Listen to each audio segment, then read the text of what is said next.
Hey guys, my name is JessiMew, and welcome back to Whale Island. In the last episode, Redmane earned his colorful new feathers by protecting the oracles from the wrath of the carnivorous plant. Bree was actually the one who kind of sacrificed herself. She was the one who put herself into harm's way, so the carnivorous plant gobbled her up, leaving all of our warriors to go in for the full attack. They got her out just in time, and she didn't take a lick of damage, but she knew that her brother Dimitri was right by her side. He was backing her up the whole time with his lovely purring magic.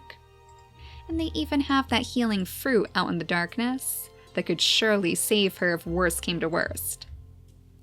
But now I think she's going to be seeking out some quiet place to live again, because it looks as though the Oracle's oasis has been taken over by the tribe. Her much louder siblings, who were never too interested in learning their quiet antenna language. Kylo in particular is a little fireball, just tearing his way down the shores without a care in the world. I'm sure that's a sentiment that some of our other creatures could understand. It's not always easy living with a sibling who is so different from yourself. Our two little beaked twins are about to embark on their own adventures. Kaylin was looking for roots to peck up from the ground. And it looks as though the Dodomingo might be trying to steal that from you. Well, you better pick up this one too then before he gets any ideas. He's already stolen one of our nests, which is going to make it very, very hard for Zoe to continue her family. But I suppose she has enough on her plate right now. She has Mochi to watch after, who's going to be staying right on solid ground, unlike her big sister who has a job of her own. She's been staying up in the treetops to knock down these coconuts, so Pika can finally repay us for all of his trouble. Oh, it looks like we actually have quite a few fish in the stream. I'm sure that I saw some little clown koi just scooting up that waterfall. This would be the perfect place for Ash, but he is far too far away on the opposite end of the island to put that fishing tail to good use. He'll have to find some clown koi in the other tide pools if he wants to scoop them up for his family. Though the piranhas are also eyeing up our shores right now. I wonder if they can sense that some of our braver creatures have taken refuge in the tide pools. Well, let's have Solaris knock down some more of the coconuts too. That way you can at least gobble those up. Though I think you would be a little bit more useful on dry land, to be honest. Then you can at least grab all of the coconuts from this side. And apparently allow the clown koi to enjoy the tide pools as well. I guess they were a little bit nervous to make their way out of the waterfall, because Zed is quite the intimidating creature. Well, maybe our little river otter can try her hand at fishing too. She doesn't really have a good way to scoop them up, but that doesn't mean that she wouldn't try. She will try her hardest to make a meal of one of those fish. Now, Ripple, what can we do with you? He is a very curious, though a little bit clumsy soul, and he also loves to show off for his tribe mates. So I think he's found an interest in Moonlight's job. He thinks that he could do a really good job knocking down coconuts too, and he's sure it would be an impressive feat if he could manage to knock down the coconuts from both of these palm trees. So maybe he'd try his best to fly over to the palm tree on the opposite shore. But he's not quite an expert at flying yet. In fact, I'm not sure if he's even had his first lesson in flying school. I can definitely see this poor little flamingo just crashing into the tree trunks on some of his first attempts. So it's not quite the attention he was hoping for, but you can be sure that Moonlight is watching from high atop her perch. She was probably the shyest of the bunch. Of all of our birds to ever grace this island, she was a little bit too afraid to really get out there and make friends. So it might take her a little while to make her way to Ripple's side, but I'm sure she'll check up on him as soon as she has a little bit more energy to spare. We actually want to go back here to make sure that Lauren is taking her medicine. She has finally made it to Vankir's troops, where they're hiding this lovely healing fruit. So let's see if we can hopefully erase most of the damage that her illness has caused. It looks like just as we experienced in Adam's quest, when she takes the medicine, it gets rid of that illness buff, or debuff rather, but I'm sure that it will be back as soon as we skip the day. So for now, Mist, I guess you can call this a success. It's the very first time she's ever dipped her toes into healing. Truly healing another creature who was so sick before she found her. And I'm sure that Lauren is very grateful. Maybe she could even scoop up some of these lovely little twigs to offer up to Mist as a present. Because I'm thinking she might be eyeing up Sirius. Or perhaps it's the other way around. He was quite curious of her healing ways too. I mean, we do have this permanent nest right over here that would make an excellent place for her to raise her future babies. We only have one more chance anyways, since he is about to pass away. So this would be a good way to ensure that their stinky-tailed family will live on. I think it's pretty likely that their babies will inherit that stinky tail too. They do both have the bird beak, so I guess there's a chance that they won't really be a healer at all. But I want to make sure that we place the wings into Sirius's mutation menu, because if they're going to have wings, we want them to have both. There's not much more that we can do in Mist's mutation menu to really make our babies stronger. They're going to inherit some sort of horn from her anyways. It's just Sirius who is lacking any extra strength. So fingers crossed that their babies will at least be able to hunt down some prey if they decide to go swooping through the skies. Someday I would love to make a group of flying hunters, because I know there's a lot of potential there. But without the Berryina hind legs or the big body to work with, it is a little bit difficult to ensure that our flyers will be able to actually take down the bunnies. But when they do have enough strength, they make for an absolutely lethal force. Kaylee is one of those creatures who can just hop from bunny to bunny. Now they have nowhere to hide. But I don't think she's going to get very far away from Firestar, because she's actually hoping that she might get the chance to start a family with him soon. We're going to see if maybe his babies can mutate the toxic body. That way they won't share his fate, because it seems like the poison is affecting him a little bit worse than he expected. Even Kaylee's purring magic isn't enough to heal him entirely. So it's just down to you now, Lizzie, right? We'll have you scoop up some more of those acacia nuts. Well, it looks like there's plenty inside the branches today. Oh my goodness, okay. Well, I do want you to call out just one more time to the wandering creatures, because I'm sure that Caleb would appreciate your songs very, very much. But otherwise, aside from Solaris high in the palm trees, who can knock down some more of those coconuts for Zed on the next turn, I think we should be ready to skip the day yet again. So why don't we go back to Akira's troops, or Vankir's troops rather, just to see what this new little healing baby is going to look like? Oh my goodness. Oh, she is so precious. Look at those snowy little spots. Oh, and the big, fluffy, stinky tail. She is the fluffiest little flyer I've ever seen. Well, the next name on my list is Lily. So welcome to our tribe, little one. You are absolutely adorable, and I can't wait for your mother to teach you how to heal the tribe too. I'm sure she'll make sure that you're just as well of a traveling healer as she is.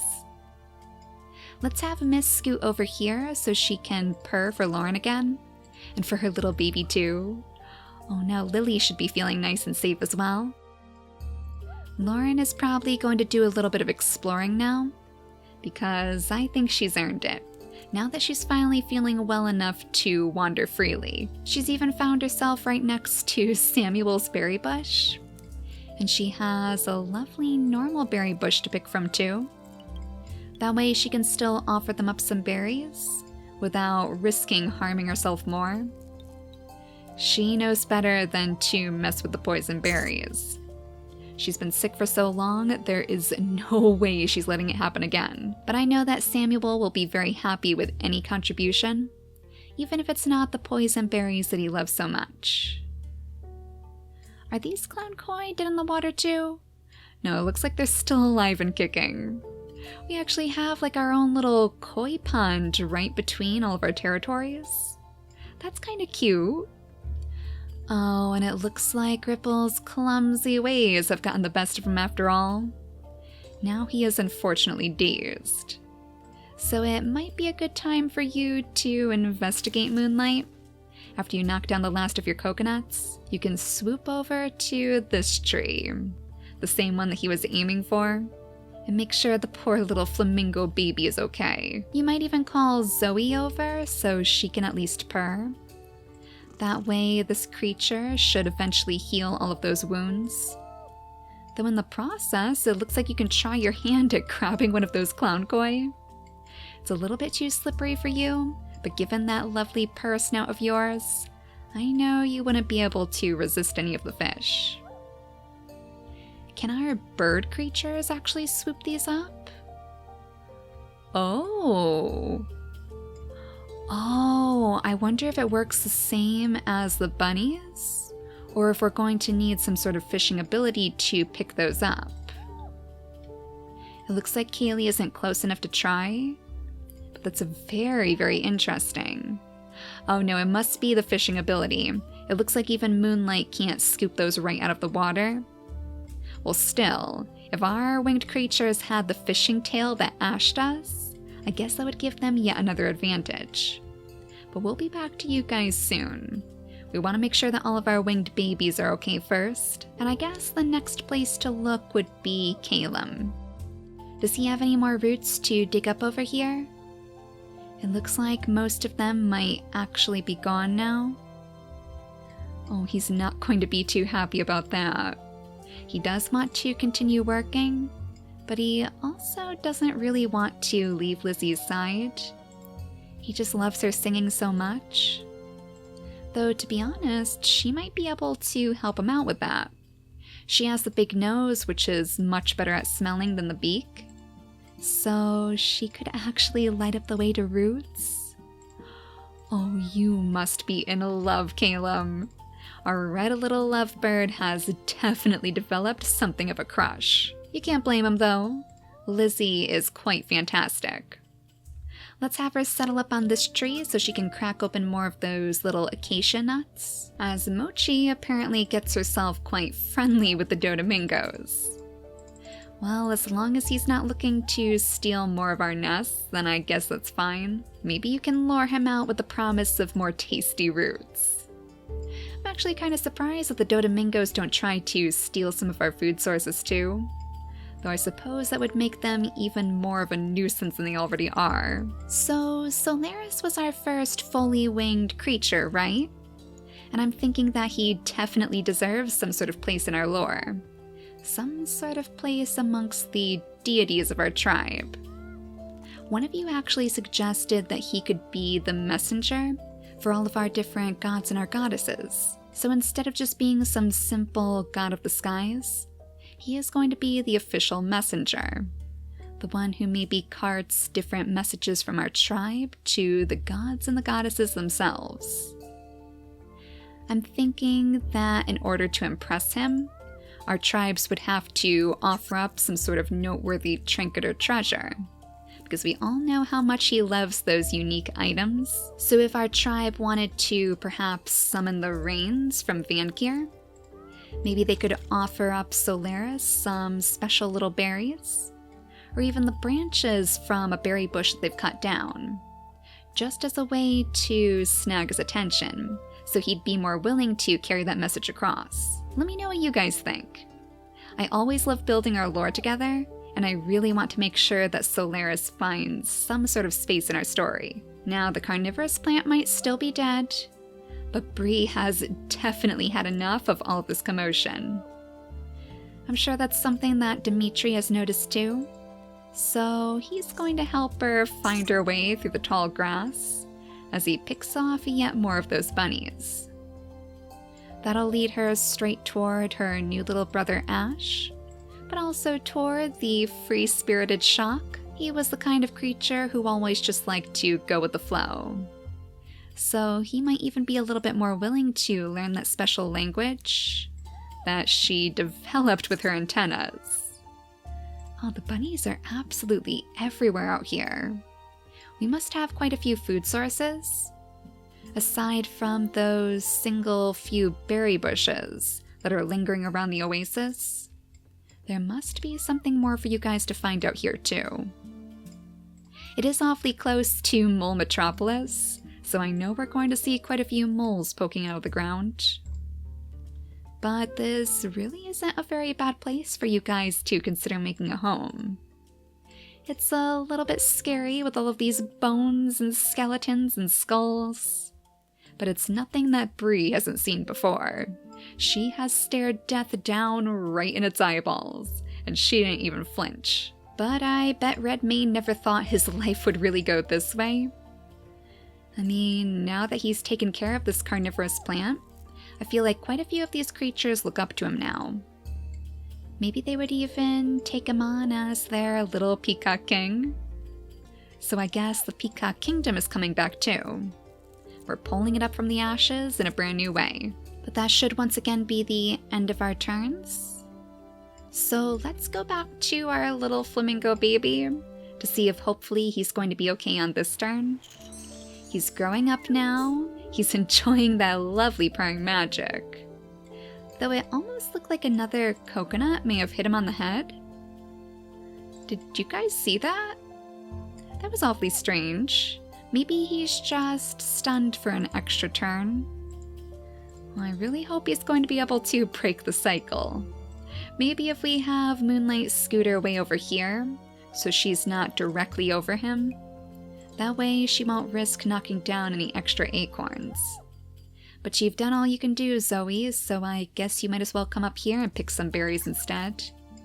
Maybe all he needs is a nice good lunch. And now, Mochi. I know you're not the strongest, but you might as well give bunny hunting a try. Oh, they are not scared of you at all. You're friends to the Dodomingos, you're friends to the bunnies. I think you might need Era to come over here to help convince this bunny that you mean business. So you guys are really becoming quite the team. Though Pika, in the meantime, seems to have lost his buddy. We could have him sit on the throne for a little while. Our creatures aren't going to be too happy about it, but we do need to be able to reach those extra coconuts. And that's all they wanted out of you, right?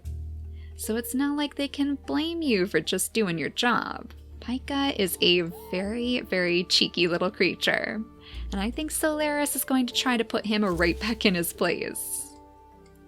Oh, it actually looks like this tree might be getting bare of coconuts. There was only one more for him to knock down. So maybe it's time for Pika to find a new place to pick up the coconuts from, because our tribe is not going to let him off the hook so easily. Now it looks like Kaylee is all grown up too, so this might be a good time for you guys to try to mutate the toxic body onto your babies. Firestar has taken so much damage over the past few days, so all we can hope is that your babies will develop a tougher stomach. So we'll fill Kaylee's mutation menu with the toxic body for sure. Both of those slots, so it'll be a little bit more likely. And then as for Firestar, I definitely want the wing to pass on, but I think it'll be more likely that we'll see the toxic body if we fill his mutation menu too. So there is a possibility that their babies might not be able to fly, but I still think the odds are in our favor. So go ahead and breed with Firestar. Hopefully anyways. He must have some slightly lower fertility, but hers is very, very high, so we won't have to worry about that in our family for long. Then I guess you can just go back to picking your berries. Unless you scoot on over to the normal one for now. Now that you're having babies, you're probably thinking a little bit more carefully about your lifespan. Oh, and that means that our lovely Caleb is also fully grown. Maybe now would be his chance to ask Lizzie if she would start a family with him too. I mean, we could get some pretty interesting bird babies out of these two. We could even see if she could make a nest up in the trees. Since they're both fully winged, that would mean that her babies could still hop down without getting too hurt. So let's see what we could do to their mutation menus to ensure stronger children. The ram horns, of course, would be a good addition. They're both hiding the ram horns in their inactive traits, so it is quite likely that we'll see it on their babies anyways. But then, why don't we actually put something like the mask in there instead? I would love to see how the mask looks on the winged creatures. I think that would make for some very interesting combinations, especially with that dark pattern marking that Lizzie has. It'll be very, very striking.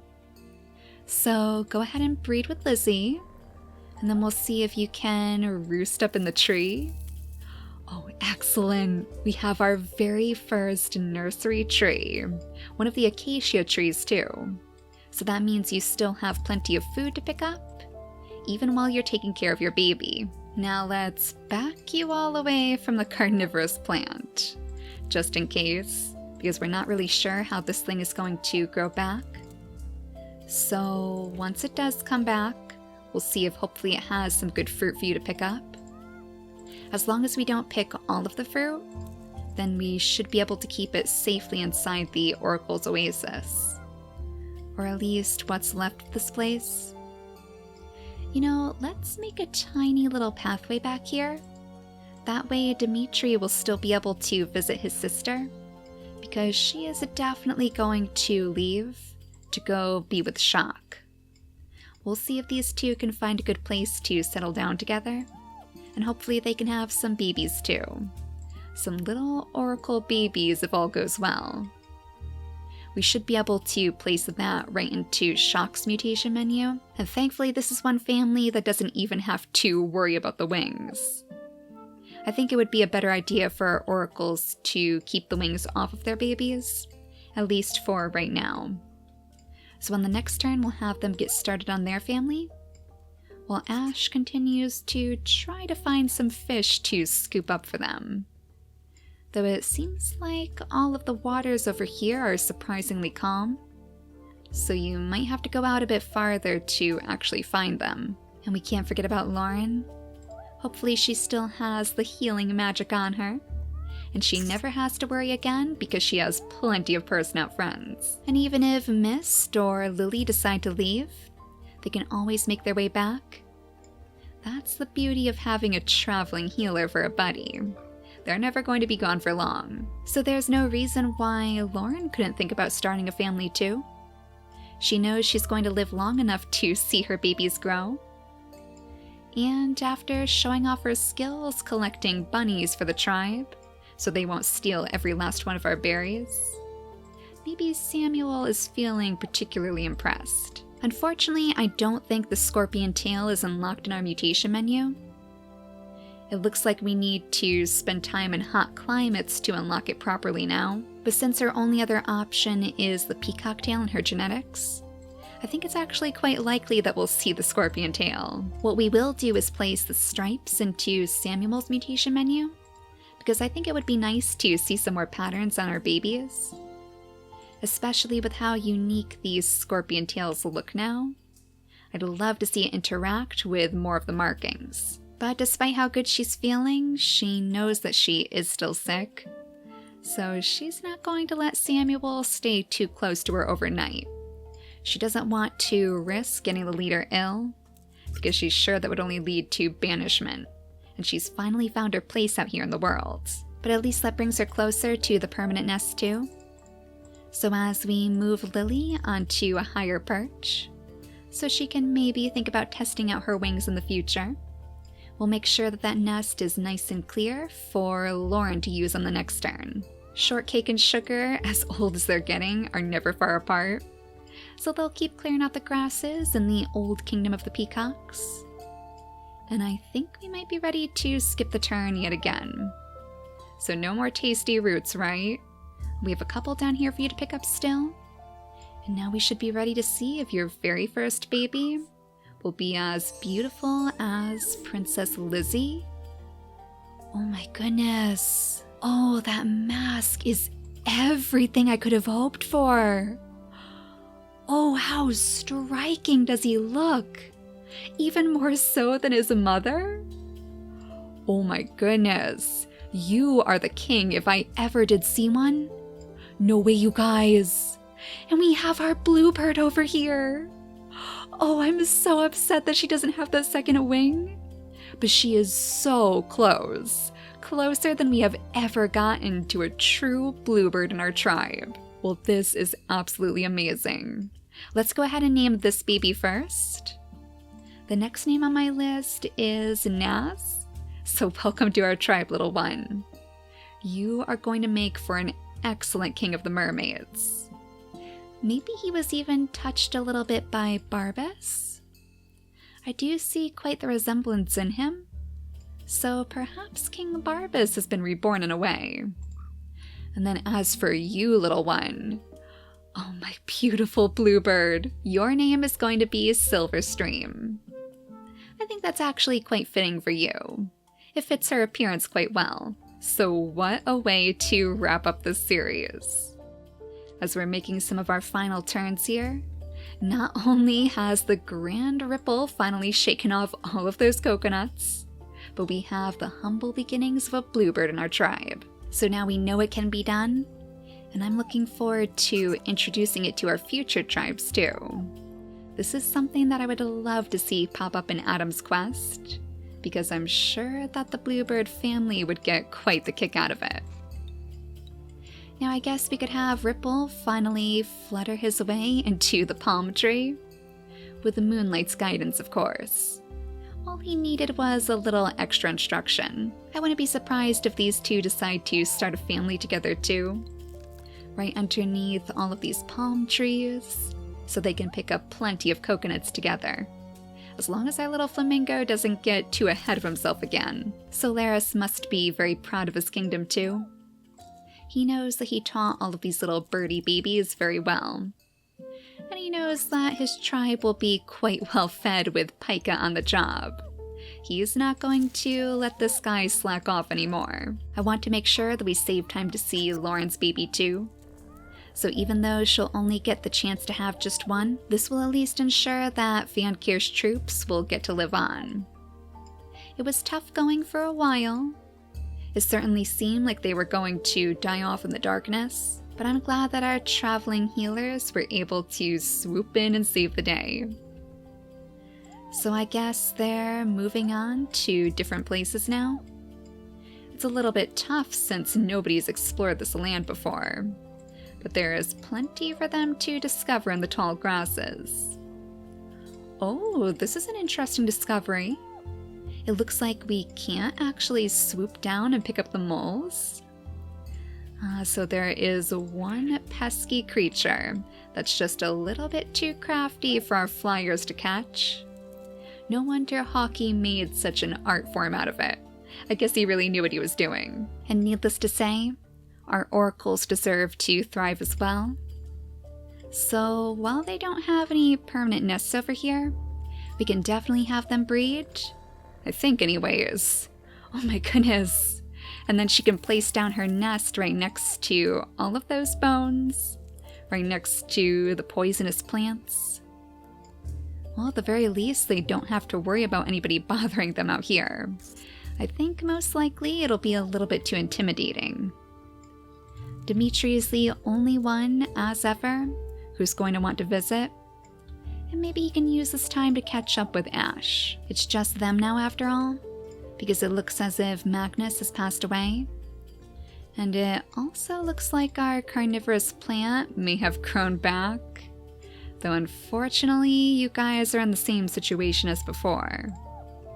So I guess your job is never done, Redmane, and you're going to have to go out on the attack yet again. But this time, since Bree isn't around to help you, you're going to have to enlist the help of some other brave soul. Do you think maybe our flamingo over here would do it? Maybe Ripple would be the one to go soaring through the skies, only to stumble into the clutches of the carnivorous plant? Something tells me he wouldn't agree to it, but he would end up just accidentally finding himself in that situation. So I'm sure you guys have some hope yet. Though it would be very nice if the bunnies would do it for you. Then you wouldn't have to sacrifice any of your own creatures. Oh, whoops. Oh, I was having Lizzie pick up the acorns, but she accidentally picked up the nest. Well, I guess that's okay. Naz is going to be flying down from the nest before long, because he has a new throne to claim. And now you truly don't have to worry about those poison berries anymore, Firestar. You can just let the venom filter out of your system, as Kaylee purrs, as ever, right by your side. So one last time, one final time on this island, let's go ahead and skip the day and meet the final babies that will grace all of these different packs. We have the new little scorpion baby over here, who is much more healthy than her mother. And with that lovely scorpion tail, she will get the chance to continue her father's work. So the next name on my list is Genji. Welcome to our tribe.